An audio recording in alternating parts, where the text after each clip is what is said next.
Hey guys, welcome to my YouTube channel. मेरा नाम है अतुल शर्मा, सबका स्वागत करता हूं।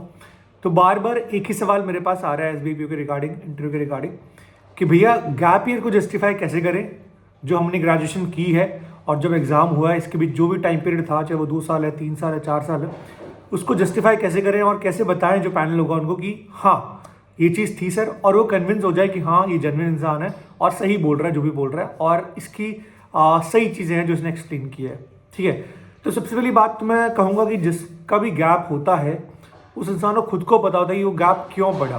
देखिए, कोई भी अपनी मर्जी से गैप करना नहीं चाहता कि मैं 1 साल घर बैठ के आराम कर लेता हूँ, मुझे कुछ नहीं करना, मेरा मन नहीं करने का, ऐसा तो कुछ होता नहीं है। अगर जब भी गैप पड़ता है तो कुछ ना कुछ रीजंस होते हैं उसके पीछे, वो आप भी जानते हो, मैं भी जानता हूँ। ठीक है, तो ऐसा तो कुछ है नहीं कि आप हमारे मन की मर्जी थी इसलिए हम बैठ गए चिल करने के लिए और हमारा गैप पड़ गया।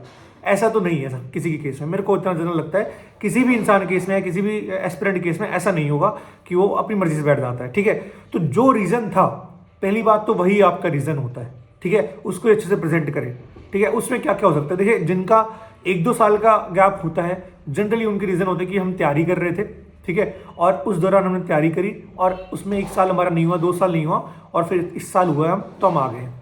तो इसमें देखिए इसको गैप नहीं बोलते हैं, ये आप कंटिन्यूस प्रिपरेशन कर रहे थे और इस चीज़ को टाइम लगता है। जब भी कोई आप काम करते हैं उस काम का एक समय होता है, तो उस समय के बाद ही वो काम होता है ना, तो उसमें आपको वो जर्नी थी, आपने प्रिपेयर किया, आपको टाइम लगा, तो उसमें क्या गैप है।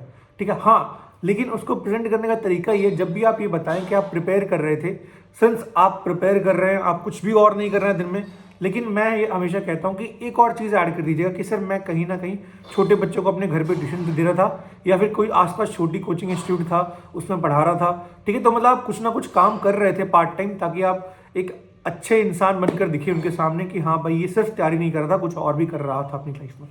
तो एक तो चीज़ है। ठीक है, अब कुछ लोगों की ऐसे प्रॉब्लम होती है कि 3-4 साल हो गए उनको या 4-5 साल हो गए प्रिपेयर करते हुए। ठीक है, उनके मैं मानता हूँ कि भाई ये क्वेश्चन अराइज होता है कि आप 4-5 साल से ये प्रिपेयर कर रहे हो, कुछ और क्यों ट्राई किया आपने, ऐसे ऐसे है ना। तो उसके केस में मैंने देखा है कि उनके केस में ये होता है कि आप ये समझो कि आपका पहला साल कुछ भी नहीं हुआ होगा, 2 साल प्री हुआ होगा, 30 साल मेंस भी हो गया होगा। तो उनके केस में ऐसा होता है कि उनको कहीं ना कहीं दिखता है कि आउटपुट निकल रहा है और अगले साल हो जाएगा। तो आपको वही समझाना अच्छे तरीके से कि सर मैं कंटिन्यूस एफर्ट कर रहा था और इस टाइम तक मुझे लग गया था कि हाँ मेरा हो जाएगा और फाइनली मैं आज आपके सामने हूँ। अगर मैं यहाँ से छोड़कर कहीं और जाता तो मुझे बिल्कुल जीरो से स्टार्ट करना पड़ता। अभी मैं यहाँ तक पहुँच गया था तो मुझे लगा कि ये अच्छा होगा मेरे लिए, यहीं पर फोकस करूँ। ठीक है, ये आंसर हुआ। अब कुछ मैं एग्जाम्पल्स लेता हूँ जो बहुत मतलब अलग अलग ऐसे होते हैं। कई लोग कॉलेज बीच में छोड़ देते हैं, जैसे मैंने कॉलेज बीच में छोड़ दिया था तो उसका गैप पड़ जाता है 2-3 साल का, 4 साल का, है ना, ज़्यादा पड़ जाता है। तो उसको एक्सप्लेन करने का तरीका एक मैं बताता हूँ क्या होता है। देखिए, पहली बात तो आपने क्यों छोड़ा आपको पता होता है। ठीक है, सेकंड, मैं हमेशा कहता हूँ कि झूठ मत बोलो, पर अगर झूठ बोलना है तो बहुत सफाई से बोलो, क्लीन एकदम। चाहे वो झूठ है तो झूठ बना कर ले जाओ पहले से, कि उन सामने वाले को झूठ नहीं लगना चाहिए ना वो जो भी आप बोल रहे हो। ये लोग कहते हैं कि नहीं वो बहुत बड़े पैनल होते हैं पकड़ लेंगे आपके झूठ को। मैं कहता हूँ कि ठीक है, आप 100 बार उस झूठ को अपने आप को बोलो और सच बना लो झूठो कि हाँ ऐसा ही हुआ था और उस वजह से छोड़ दिया मैंने। तो वो आपकी बीमारी हो सकती है, घर में कुछ प्रॉब्लम हो सकती है, कुछ भी हो सकता है, लेकिन एक ऐसी चीज़ जो जस्टिफाई करे इतने बड़े डिसीजन को कि हाँ आपने कॉलेज छोड़ दिया। ठीक है, अगर किसी कुछ ऐसे पर्सनल प्रॉब्लम होती है जिसकी वजह से उसने कॉलेज छोड़ा और वो कुछ ऐसे बनाना चाहता है तो मुझे टेलीग्राम मैसेज भी कर सकता है, उसकी हेल्प करूंगा एक फॉर्मेशन करने में कि हाँ भाई ये एक्सप्लेन कर सकते हो, आप ऐसे एक्सप्लेन कर सकते हो। ठीक है, इसके अलावा भी बहुत सारे रीज़न होते हैं।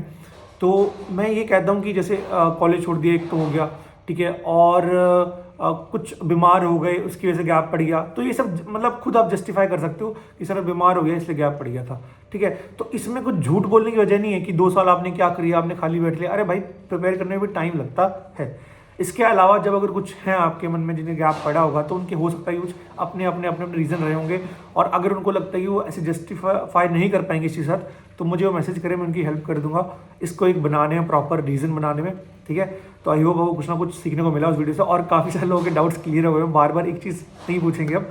Thank you so much, bye, मिलते हैं अगली वीडियो में, जब तक के लिए ऑल द बेस्ट, बाय, तैयारी करते रहिए। और हाँ, कल सबका साइकोमेट्रिक टेस्ट है तो उसके लिए ऑल द बेस्ट सबको। वैसे तो उसमें कुछ खास नहीं आता है, मैं आपको पहले बता दूं, बट फिर भी अगर किसी को कुछ इशू होगा तो मैं शाम को एक वीडियो बना दूंगा उसमें। ठीक है, तो शाम को वीडियो के लिए चैनल पे आ जाइएगा, देखिएगा। Thank you so much, bye.